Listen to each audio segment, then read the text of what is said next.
Nosotros sabemos que tú has venido de Dios el Padre para ser nuestro Maestro y que enseña los caminos de la verdad.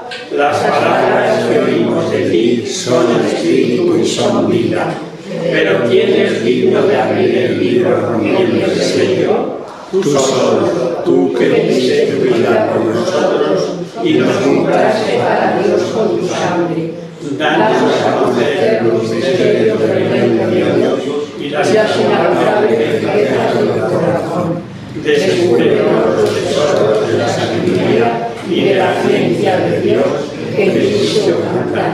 Haz que tu palabra penetre en nuestras almas, guíe cual luz nuestros pasos, ilumine nuestra senda, hasta que amanezca el día y se disipen las tinieblas. Tú que vives y reinas por los siglos de los siglos. Amén. Muy bien. Pues vamos a seguir con nuestro curso de San Juan. Hemos empleado... ¿No tiene oración? No.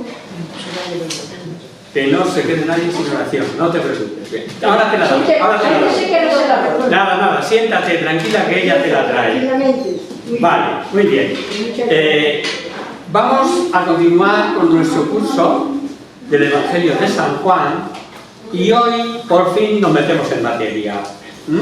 ¿Por qué? Porque hemos empleado 2 lunes consecutivos en hacer unas advertencias generales, algo relacionado con la exégesis del propio Evangelio y algo también anticipándonos a determinadas cosas o lo que hemos llamado crítica interna, ¿vale? Entonces hoy empezamos ya en Juan 1:1 y hoy ya empezamos a leer, ya os mando leer, que sé que es más farragoso, que sé que es más entretenido, que no vamos a poder avanzar tanto en el texto, lo sabemos, pero también sabemos la utilidad de manejar nosotros mismos la propia Biblia. Y ese es el otro objetivo de Fe Católica, que cojamos tanto manejo como actitud como para defender nuestras verdades, Biblia en mano, donde haga falta, y en otros temas que no nos pille tampoco desprevenidos, ¿no? Y nos adelantamos o nos anticipamos. Bien, dicho esto, empezamos con el prólogo de San Juan, que es súper interesante y que solo con él hay para escribir todo un tratado de teología. Libritos así de gordos, lo que queráis. Yo tengo en casa un par de ellos, uno mío y otro que vino a mi biblioteca, no sé por qué. Pero vamos, los 2 son del prólogo de San Juan. Pero nosotros nos caracterizamos precisamente por la sencillez. Por tanto, en todo vamos a intentar sintetizar. Puede considerarse el prólogo de San Juan como un pórtico precioso que contiene en sí lo que va a desarrollar en el Evangelio, o bien se puede considerar también como una especie de epílogo resumen, o lo que sería lo mismo, una mirada de conjunto, una síntesis de todo el Evangelio, expresado de una manera sublime y con una profundidad admirable. El prólogo podemos dividirlo en 3 partes. La primera, cuando habla del ser preexistente del Verbo, que será del 1 al 5, la venida del Verbo al mundo, que será del versículo 6 al 13, y la tercera, la encarnación e importancia salvífica para nosotros, para los hombres. De una manera temática, o sea, como en 3 golpes, ahí para que ya tengamos el concepto claro antes de empezar. O sea, Juan, nada más comenzar, nos eleva a las relaciones íntimas de Dios en sus dos divinas personas y relaciones Dios-mundo, o lo que es lo mismo, todo creado por Él y para Él. Y tercer aspecto, relaciones con el hombre haciéndose hombre, y notemos que en el Evangelio de Juan aparece la palabra carne como sinónimo o como paralelo o como entendimiento de la humanidad. Que Juan indica con ello todo lo que se haya unido a la tierra, al pasajero, ¿no? Lo que nace de la carne, nos dirá en el capítulo 3, es carne.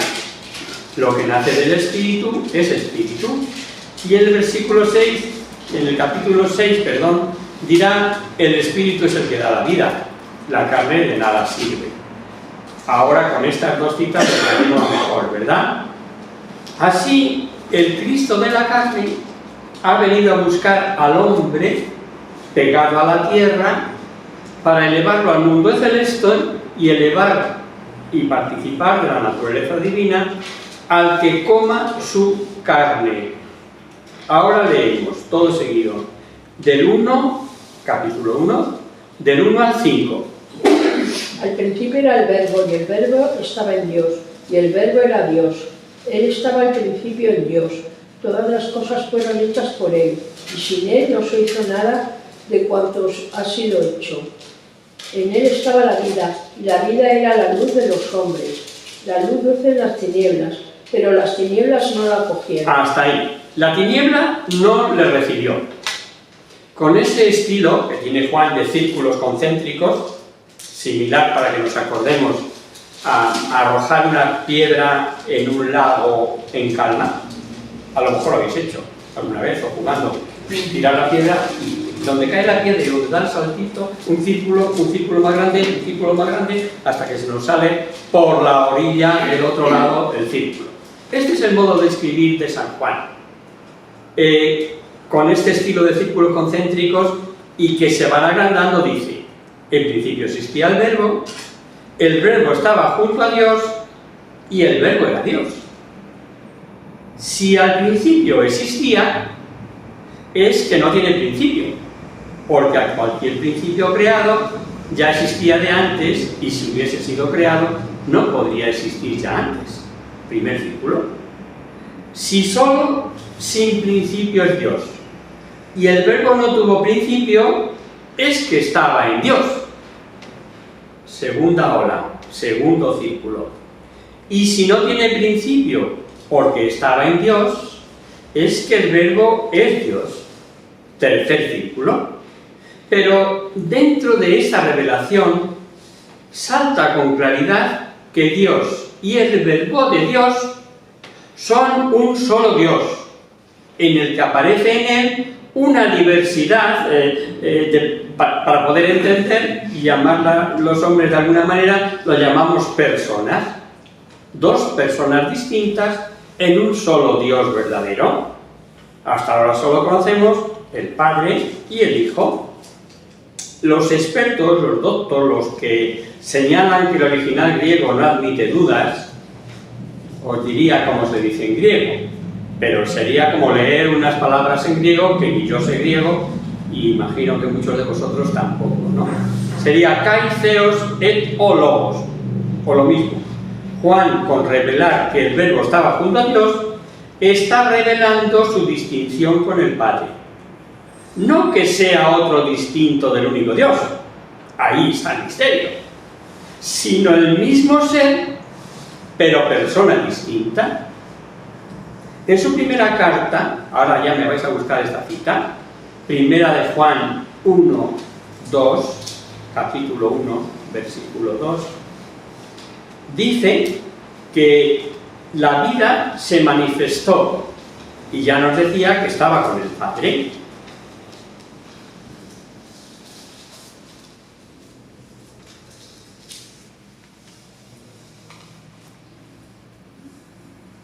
Es la primera carta de Juan. ¿La tenéis a mano? ¿Alguien que lea? Pues la vida se manifestó y la hemos visto. Esto y es. testificamos y os anunciamos la vida eterna que estaba en el Padre y se nos manifestó. Y se nos manifestó.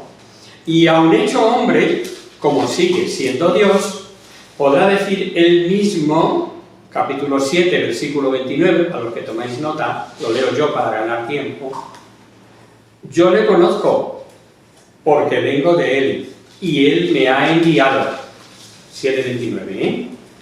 Cuando lleguemos al capítulo 10, veremos claramente que son el mismo ser en dos personas distintas. Los primeros cristianos se ve que usaban ya formas trinitarias, aunque todavía no ha aparecido aquí el Espíritu Santo, en el prólogo de Juan. Pero está. Antes de que escribiese Juan, porque Jesús fue quien reveló el misterio y de muchas cosas dichas por Juan, sin duda ya eran conocidas. Esto ya lo dijimos estos días anteriores, ¿no? Y ahí tenemos, por ejemplo, la despedida de San Pablo en su segunda carta a los Corintios.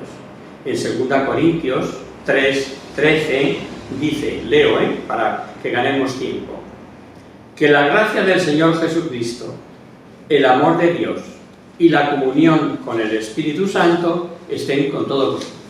A título de despedida, a título de saludo, ya Pablo hablaba de esta manera trinitaria.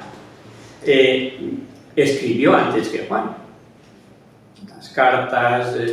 lo último que escribe de San Juan es el Evangelio de San Juan. Ni siquiera las dos cartas son anteriores. Ni siquiera el Apocalipsis, que fue lo primero que escribió. Daos cuenta la importancia que tiene el Evangelio de San Juan, porque viene a ser, perdóname la expresión, como el coche escoba. O sea, Juan recoge todo lo anterior y lo eleva a la enésima potencia. Los mete allá con el Padre, ¿no? Tras la relación íntima Dios-Verbo de Dios, pasa Juan a la relación de esta persona, el Logos, con el mundo, de forma antitética. 1:3. Como estamos, San Juan 1, versículo 3. Del Evangelio, 1:3. Todo llegó a ser por medio de ello. Eso es. Y sin ello, nada se Esto hizo. es. Todo se hizo por él y sin él no se hizo nada. Fue hecho. Pero sabemos que el Creador es Dios. Basta leer el comienzo del Génesis. Creó cielos y tierra de la nada, pero la revelación avanza. Y en el Eclesiástico se afirma explícitamente lo que ya observamos, que todo fue hecho por su palabra, por el Logos, por el Verbo. Y esta, como es más difícil de buscar, y para ganar tiempo, os la dicto y la leo. Es el Eclesiástico 42:15. Y dice ahí en el Eclesiástico: ahora voy a recordar las obras del Señor. Lo que yo he visto, lo voy a relatar. Por las palabras del Señor existen sus obras.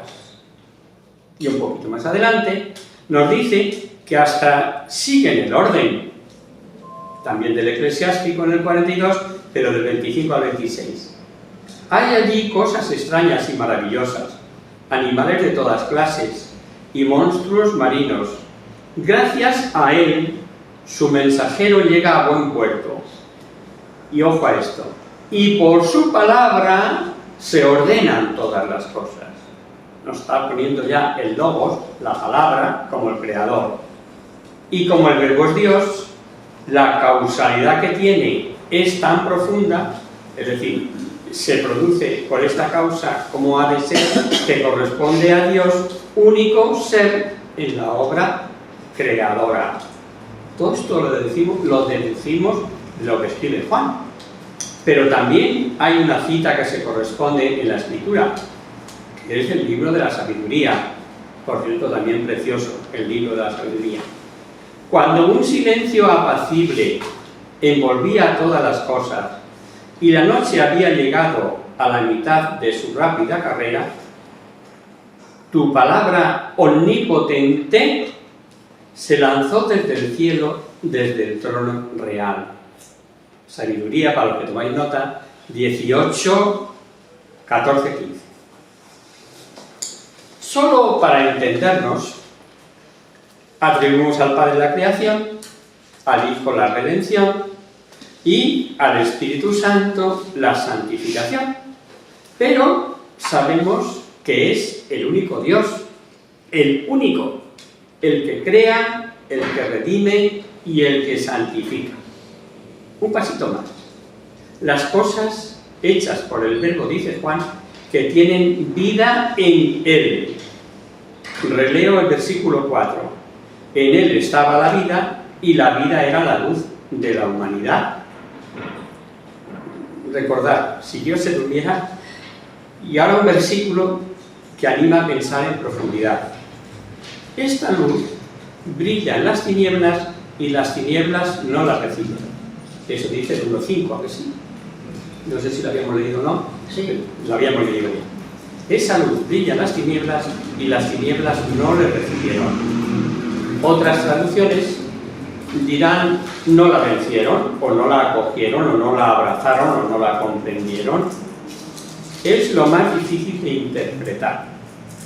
Si la traducción correcta fuese las tinieblas no la vencieron, no cabe duda que se refiere, en este caso, a las fuerzas del mal por tinieblas. En todo el Evangelio aparecen las tinieblas como algo maldito, en el cual los hombres pueden sucumbir.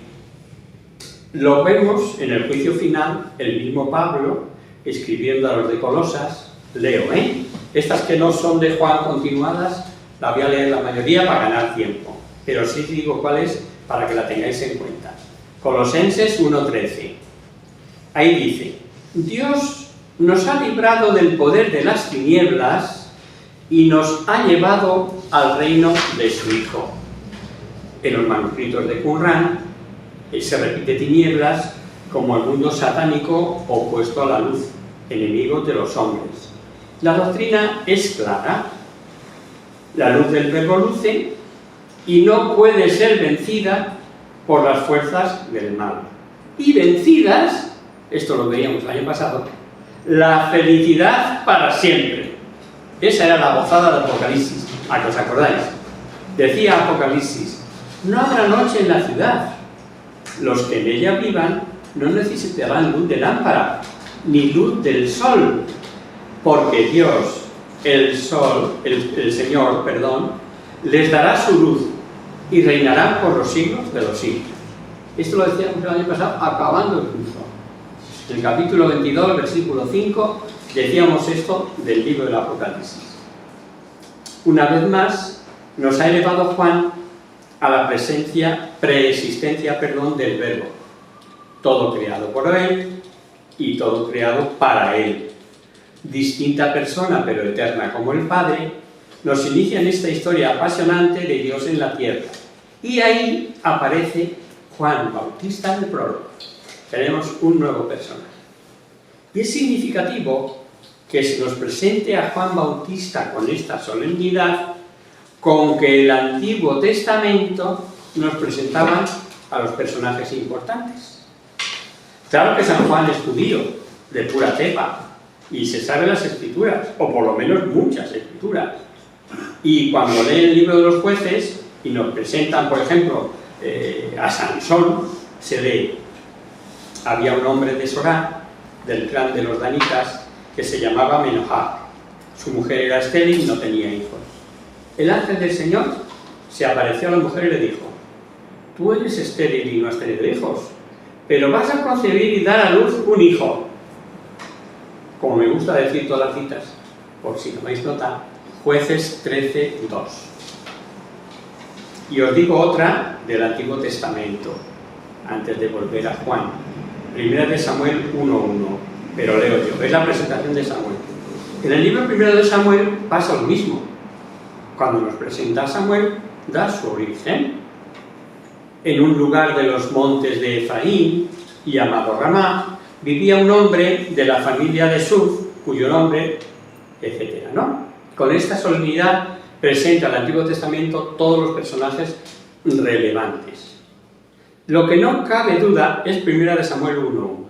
Lo que no cabe duda, os decía, es que Juan el Bautista es, como si dijéramos, es el precursor por voluntad divina y por tanto enviado por Dios, como todos estos otros personajes del Antiguo Testamento. Pero a nosotros lo que nos importa Si es enviado por Dios, es misión oficial. Y ahora ya leemos Juan otra vez. Juan 1, del 6 al 8. Hubo un hombre enviado por Dios, se llamaba Juan. Este vino para dar testimonio de la luz. Este vino para un testimonio, para dar testimonio de la luz, para que todos creyeran por él. No era él la luz, sino quien debía dar testimonio de la luz. Perfecto. Primera pregunta que nos podemos hacer, que se nos ocurre así, de manera tontorrona. ¿Necesita la luz que dé testimonio de ella? Es que la luz vino en la humillación de la carne. Por eso, en Juan, el cuarto evangelio, el creer o el no creer, el cerrar los ojos a la revelación del Verbo, es fundamental. Es fundamental, queridos amigos. Claro que pudo venir la segunda persona del Verbo con tales manifestaciones que no había hecho falta ni libertad, ni opinión, ni nada, porque sería tumbativo, ¿no? Pero esa luz viene, como dice Juan, como velada por su humanidad. Y el Bautista vio al Espíritu Santo bajar sobre Jesús a la orilla del Jordán. Y como Dios le había advertido que sobre quien se posase era el Espíritu Santo, era el elegido, era el Mesías, damos un salto en los versículos, pero para recordar esto, en el capítulo 1, ¿dónde estábamos? Pero leemos del 32 al 34.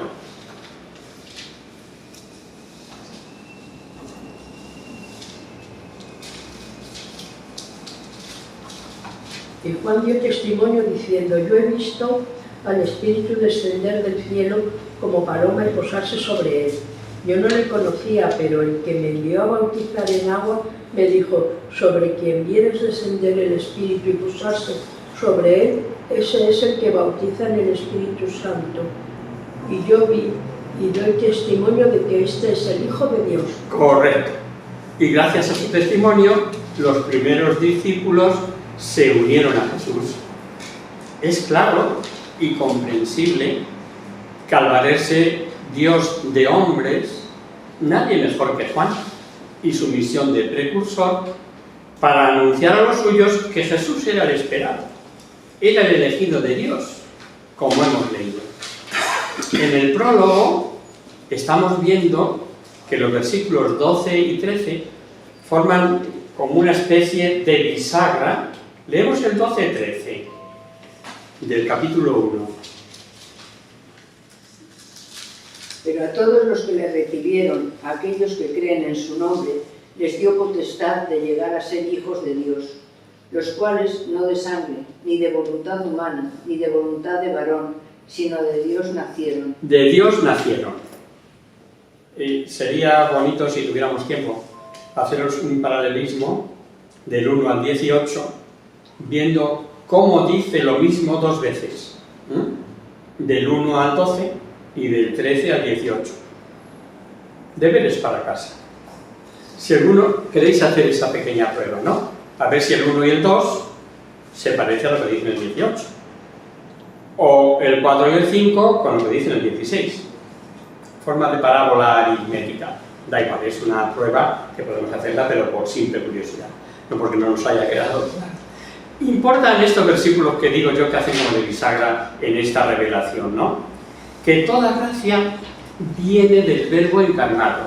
Toda gracia viene de Jesucristo, por ponerle nosotros nombre, para que no nos perdamos. Y suele traducirse allí por lo que de su plenitud recibimos todos gracia sobre gracia. Y suele traducirse gracia sobre gracia, pero no es correcto, pues habiéndose dicho que la gracia está en plenitud del Verbo encarnado y diciéndose ahora que se recibe toda gracia de su plenitud, podría expresar muy bien ambas gracias en función relativa. Recibimos una gracia en armonía con la que se encuentra en plenitud en el Verbo encarnado. Nos parecemos a Él, participamos de ella. Pero esa gracia, la única, el único que la tiene es Jesús, es el Verbo encarnado. De ahí nos viene a nosotros. Por eso, el sentido parece que en la nueva obra recibimos todos una gracia torrencial, como participada, como dispensada, como proporcionada al Verbo encarnado que la tiene en plenitud. Esa obra maravillosa, dispensada por el Verbo hecho carne, evoca en el evangelista la antigua economía contraponiendo ambas. Es decir, allí fue dada por Moisés, Moisés era ministro y servidor, y aparece su ley como algo normativo y oneroso. Pero en contraposición de esto está la obra de Jesucristo. Y el versículo 18, vamos a leerle, es como una reflexión del evangelista. Cualquiera de vosotros que se pone a escribir y a medio escribir dice, pero esto es... y él lo aclara, ¿no? Pues esa reflexión es la que hace el propio Juan en el versículo 18, 1:18. A Dios nadie le ha visto jamás. El Hijo único que está en el seno del Padre, Él lo ha contado. Él es el que nos lo ha dado a conocer. Está contándolo todo, pero de repente le viene eso, a ver, entenderlo. El único, lo que acabas de leer, ¿verdad? Quedaba por decir, como la verdad, la gran revelación vino al mundo con el advenimiento del Verbo. Implícitamente ya se comprende de los versículos primeros. Pero Juan lo va a explicitar al resolver una objeción que era una convicción en el Antiguo Testamento y que no se podía ver a Dios sin morir. ¿Dónde se ve eso? Porque no quiero ir al Antiguo Testamento y parar tiempo para leer estas dos citas. Pues las digo, trabajillo para casa. Ya la segunda vez que lo digo, me lo dije el otro día. Aquí, en Fe Católica, acostumbramos a decir eso de vez en cuando. ¿Y es por qué? ¿Por chincharos? ¿Por haceros trabajar? Pues no, es simple pedagogía. Es como repasar la lección de hoy, ¿no? Que yo me acuerde de lo... para quedarme yo con ello. Que no quiero ir allí a Sagasta 28 solo a escuchar. Voy a hacerlo algo mío. Éxodo 33:20 y Jueces 13, 21, 22. Sí, repito, porque son deberes para casa, Carmela. Éxodo 33:20, Jueces 13, 21, 22. Seguimos. Así dice, terminantemente Juan, que a Dios nadie le vio jamás. ¿Por qué? Porque la naturaleza divina es inaccesible al ojo humano. Pero lo que no puede ver el ojo humano, lo puede descubrir a Él, que es Dios. Esa es la gran baza. Ese es el gran regalo. Esa es la revelación. Que Jesucristo se hace uno de nosotros, habla como nosotros, actúa como nosotros, se hace entendible por nosotros quién es Dios. ¿Nos vamos enamorando un poquito más de Cristo? ¿A que sí? Todos los lunes, un poquito más. Pues bien, el versículo 18 hay tres lecturas, donde leed el 18 de nuevo, 3:18, o sea, 1:18. A Dios, sigue. Tú no cualquiera, venga. A Dios nadie le ha visto jamás. Lo ha contado el Hijo unigénito, que está en el seno del Padre. Perfecto. Digo que hay tres lecturas. Se admite Dios unigénito, tanto por su buena testificación en códices, cuanto por ser lectura más difícil, lo que supone una mayor fidelidad al original. Aunque algunos piensan que la lectura original pudiera ser el que pone solo unigénito, o Dios el Hijo único. El sentido no cambia, pero como me gusta decirlo todo, que tengamos conocimiento, sí, espera que te lo cuento. Y a cualquier listillo por ahí le puedes decir que en ese aspecto da igual decir Dios el Hijo único que el unigénito que está en el seno del Padre, no. Estando así el Verbo en intimidad de conocimiento y afecciones eternas con el Padre, al tomar carne es natural el que Él lo pueda explicar, lo que os he dicho antes, ¿no? Dios mismo nos dará la visión trinitaria desde su persona humana, que ha asumido la segunda persona de la Santísima Trinidad. Estar viendo Jesucristo o estar viendo toda una asignatura de Cristología es no salir del misterio de la Santísima Trinidad, que por mucho que nos asumimos siempre se nos quedará corto, siempre será misterio. Bueno, pues así acaba Juan el prólogo, solo mostrando el origen divino del Redentor, del revelador, se podía presentar en la debida luz su singular significado salvífico, lo que importa para nuestra salvación. Y ahora podemos comprender las palabras y hechos de Jesús histórico como dichos y hechos reales que muestran su divinidad. Y todo conocimiento cierto de Dios solo puede habernos venido por Dios mismo, por Jesucristo, por Él mismo. Y tras el prólogo viene el primer testimonio de Juan Bautista y dice el texto: ante los representantes de Jerusalén. No te lo pierdas. Es decir, no habla por hablar, es que le preguntan y él responde. 1, 19 al 28. Juan 1, del 19 al 28. Y este fue el testimonio de Juan. Cuando los judíos enviaron donde él desde Jerusalén sacerdotes y levitas a preguntarle: ¿quién eres tú? Él confesó y no negó. Confesó: yo no soy el Cristo. Y le preguntaron: ¿qué pues? ¿Eres tú Elías? Él dijo: no lo soy. ¿Eres tú el profeta? Respondió: no. Entonces le dijeron: ¿quién eres, pues? Para que demos respuesta a los que nos han enviado. Para que veáis, ¿eh? O sea, tú, perdona, ya si no es este ni es este, dinos quién eres, porque tenemos que llevar una respuesta a los que nos han enviado. Sigue. ¿Qué dices de ti mismo? Dijo él: yo soy voz del que clama en el desierto, rectificad el camino del Señor, como dijo el profeta Isaías. Los enviados eran fariseos y le preguntaron: ¿por qué pues bautizas si no eres tú el Cristo, ni Elías, ni el profeta? Juan les respondió: yo bautizo con el agua, pero en medio de vosotros está uno a quien no conocéis, que viene detrás de mí, a quien yo no soy digno de desatarle la correa de sus sandalias. Entonces ocurrió en Betania, al otro lado del Jordán, donde estaba Juan bautizando. Esto es, al otro lado del Jordán. Ya hacíamos alusión a esta precisión del lugar cuando hablábamos en la introducción. Este es el testimonio de Juan.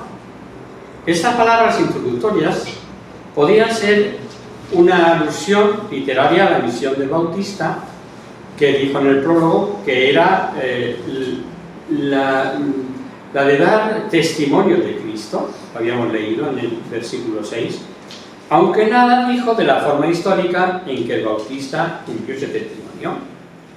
Y en el momento en que el Bautista hace su aparición en el Valle del Jordán, predicando la proximidad del reino de Dios y orientando hacia los espíritus y preparándoles con un bautismo que era símbolo de renovación total, era un momento en Israel de máxima expectación mesiánica.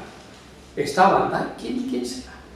Claro, aparece esta figura y empiezan preguntándole: entonces, ¿tú quién eres, no? La figura de predicación de Juan Bautista era lo que más contribuía a crear ese ambiente mesiánico de multitudes. Los evangelios de Mateo, Marcos y Lucas hablan ampliamente de la persona ascética del Bautista. Allí nos dice que se presenta con vestidura austera, que evocaba la vestidura de los viejos profetas de Israel, y después de tantos siglos sin profetismo y con esa autoridad en su vida, aparece Juan. Su escenario era el desierto de Judá, como nos dirá el Mateo, de donde, conforme al ambiente de entonces, se suponía, se esperaba que saldría el Mesías. Y la manifestación del Bautista en la región del Jordán, en aquel ambiente de expectación mesiánica y anunciando que llegó el reino de Dios, esto lo sabemos por Mateo, produjo de hecho una conmoción en todo Israel. Y los tres sinópticos lo dicen, tanto Mateo como Lucas como Marcos. Y el historiador judío Flavio Josefo se hace eco de esta actividad del Bautista, de su bautismo y del movimiento creado en torno a él. Fue toda una conmoción. ¿Quién es este que está bautizando? Porque tenía algo más que los ritos de los judíos, y es que propiciaba la conversión. Cuando llegaban a él para bautizarse, no voy a decir que les confesaba, les hacía un examen de conciencia. ¿Tú qué eres? Yo, soldado. Pues confórmate con su soldada, tu soldada, o sea, tu salario, y sé justo. Y así con los que se acercaban a ese bautismo de penitencia propiciado por San Juan. ¿Quiénes son los judíos? ¿Quiénes son estos judíos de los que habla? En este Evangelio de Juan, los judíos, esto, como lo dije, me limito a expresarlo. Hablaba del pueblo judío en general, de una facción determinada del pueblo que formaba una casta aparte. Se los presenta también como gentes de Jerusalén y también los jefes del pueblo, sacerdotes y fariseos. Esta es la sección de judíos que ya os dije en la introducción. Probablemente aquí son especialmente designados los fariseos, ya que ellos son los que, como se ve a través de los evangelios, quienes tienen la iniciativa de cuestionar la figura de Jesús. Se podría decir con bastante exactitud que los judíos que enviaron a Juan Bautista son una delegación de sacerdotes y levitas, son las autoridades religiosas de Jerusalén, que estaría justificada por su autoridad oficial. La Mishnah dice: compete exclusivamente a los 71 miembros del Sanedrín investigar y conocer lo que se refiere, entre otras cosas, a un pseudoprofeta. Es decir, que lo hacían por la autoridad que tenían para ello. Y el diálogo de este interrogatorio, tal como lo relata Juan Evangelista, vamos a dejar aquí, es propio de verlo despacito, pero preciso. Y no quiero ni siquiera decir la cita. Vamos a quedarnos aquí. Vamos a leer a partir de aquí, porque el interrogatorio tiene miga. Tiene miga y sentido la explicación de lo que supone el profetismo y la alabanza que el propio Jesús hace de profeta de Juan. ¿Vale?